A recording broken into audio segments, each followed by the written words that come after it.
Alors,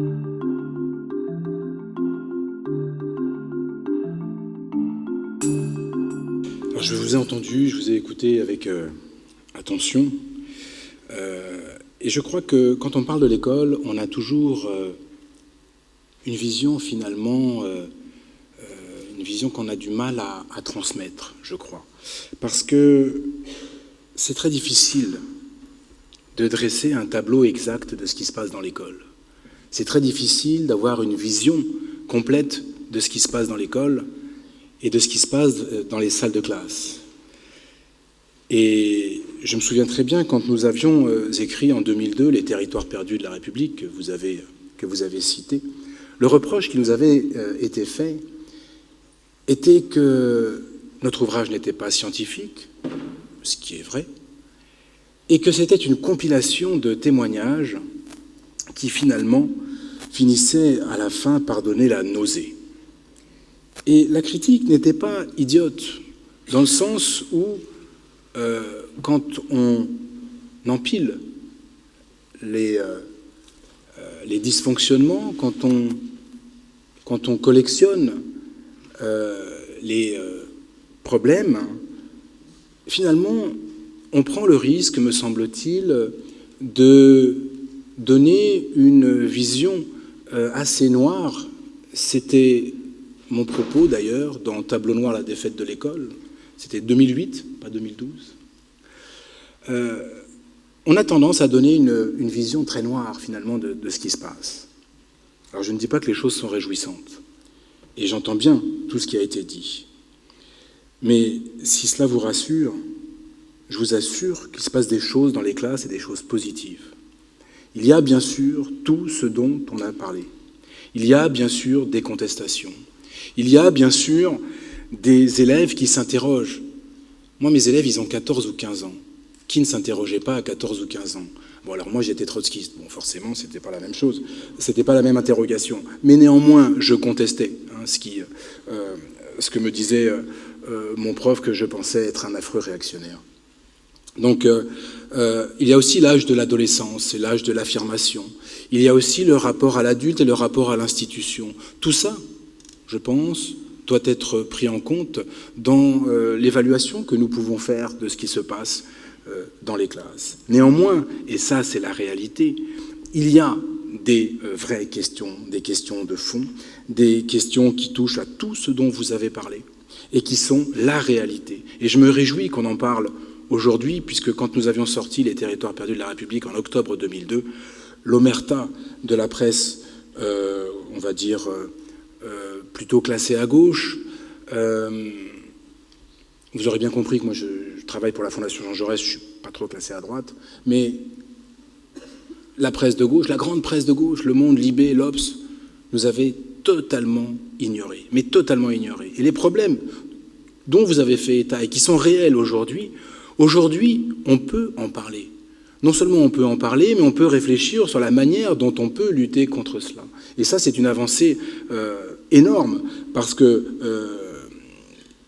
je me souviens très bien, moi, en salle des profs, en 2002-2003, d'avoir été traité de menteur, parce que je parlais de l'homophobie, je parlais de l'antisémitisme, je parlais de la radicalisation politico-religieuse qui était déjà à l'œuvre. J'étais un menteur, j'étais un dangereux militant, sûrement réactionnaire et évidemment sioniste. Donc, tout cela, je l'ai vécu, mais en même temps, je suis resté dans mon collège où je suis depuis 20 ans. Je suis resté parce que je crois que dans les salles de classe, là où ça se passe, il y a des choses à faire et que beaucoup de choses se font. D'abord, il faut avoir conscience que les élèves que nous avons en face de nous dans ces territoires, dans ces espaces de relégation sociale, sont des élèves qui, pour une partie d'entre eux en tout cas, sont en déshérence à la fois sociale mais aussi scolaire. Il n'y a pas d'investissement scolaire, ni dans leur famille, ni bien sûr de leur part. C'est extrêmement compliqué. Et donc vous avez une partie de vos élèves, moi je les ai en 3e, ils ont 15 ans, normalement, mais vous en avez un tiers qui n'est pas capable de lire un texte en le comprenant. Donc à partir du moment où vous avez un tiers de ces élèves qui sont en perdition, en termes de langue, en termes de compréhension, ça devient extrêmement difficile de les faire bouger de leur représentation de leurs idées qui sont pour eux extrêmement structurantes et rassurantes. La croyance fait sens, la croyance donne du sens. Ces gamins ont besoin de cela parce que ça leur donne des cadres qu'ils n'ont pas ailleurs. Je ne dis pas que c'est bien, je fais simplement ce constat-là. Et effectivement, dans ce cadre-là, vous avez le choc qui se fait avec la culture scolaire et avec ce que le professeur, notamment, mais pas uniquement, d'histoire ou d'enseignement moral et civique, va leur permettre d'apprendre, ou du moins avec lequel ils vont se confronter.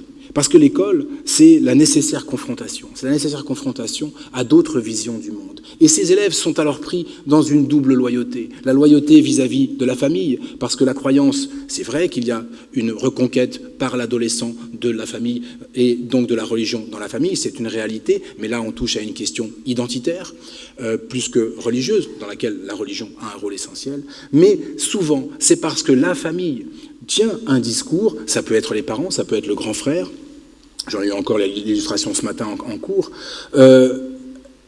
et d'un côté vous avez ce discours de la famille, de l'autre côté vous avez le discours de l'école par l'intermédiaire de l'enseignant, par l'intermédiaire du professeur. Et pour peu que le lien affectif, et c'est très important dans une salle de classe, le lien affectif entre le prof et les élèves soit un réel lien, l'élève est déchiré. L'élève est déchiré et c'est déjà le début de quelque chose. Donc il faut avoir conscience que c'est compliqué, extrêmement difficile pour ces élèves. Et souvent, quand je suis confronté, et c'est encore, je le répète, encore une fois le cas ce matin, à ce type d'élèves et à ce type de discours, je me demande souvent quelle était la situation des hussards noirs de la République, dans cette Troisième République, qui devaient affronter en classe des petits-enfants de France, de partout en France, pour qui la croyance, dans certaines régions notamment, était extrêmement structurante, où la croyance faisait sens, et où le discours de la famille n'était pas le discours de l'école. Est-ce qu'il y a quelque chose finalement de nouveau chez nous aujourd'hui? Oui, parce que ces enfants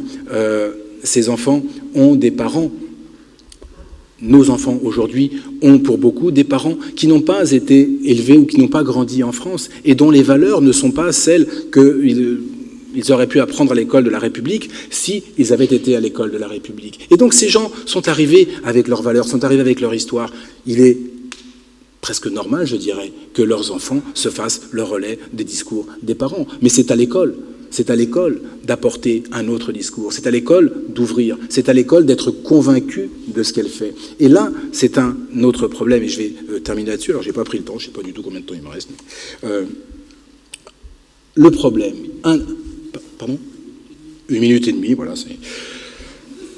Et donc, c'était mon deuxième point. J'en avais 127. Et donc... non, et c'est un point essentiel. Vous savez, j'ai été jury du CAPES externe d'histoire-géographie pendant 4 ans. Et pendant 4 ans, j'ai vu passer un nombre de candidats extrêmement importants, dont certains sont devenus aujourd'hui mes collègues, qui n'avaient aucune conscience politique de leur rôle, qui étaient là comme si ils allaient finalement... voilà, passer à un concours, un autre concours de la fonction publique, peut-être moins exposé en termes de public, ou alors un entretien d'embauche pour n'importe quoi. C'est-à-dire qu'il n'y a pas, chez un nombre, à mon sens, important de jeunes enseignants, ce sens de la République et cette vision nécessaire de la République. Vous disiez qu'on n'enseigne pas la laïcité dans les SP. Mais c'est toujours le cas, en réalité. Très peu de temps est consacré à la laïcité. Sans vous parler de la République, je me souviens encore d'un dialogue avec une jeune collègue de français, charmante au demeurant, à qui je dis, mais je parlais de la République, elle me dit, mais qu'est-ce que ça veut dire la République pour toi? J'ai pour toi rien. Donc, à partir du moment où vous avez une partie du corps enseignant qui n'est pas consciente de son devoir, plutôt ce qu'implique son devoir de fonctionnaire, en termes de positionnement politique, en termes de posture professionnelle, mais en termes de positionnement politique, et en termes de devoir politique, eh bien, nous allons au-devant de gros problèmes. Parce que, comme le disait Péguy, et moi j'aime beaucoup Péguy, il n'était pas franc-maçon, mais, Il disait, il n'y a jamais eu de crise de l'enseignement. Les crises de l'enseignement ne sont pas des crises de l'enseignement. Elles sont des crises de vie. Quand une société ne peut pas enseigner, c'est que cette société ne peut pas s'enseigner. C'est qu'elle a honte, c'est qu'elle a peur de s'expliquer à elle-même. Pour toute humanité, enseigner, au fond, c'est s'enseigner. Une société qui ne s'enseigne pas est une société qui ne s'aime pas, qui ne s'estime pas. Et tel est précisément le cas de la société moderne. Peggy parlait en 1904. Je vous remercie.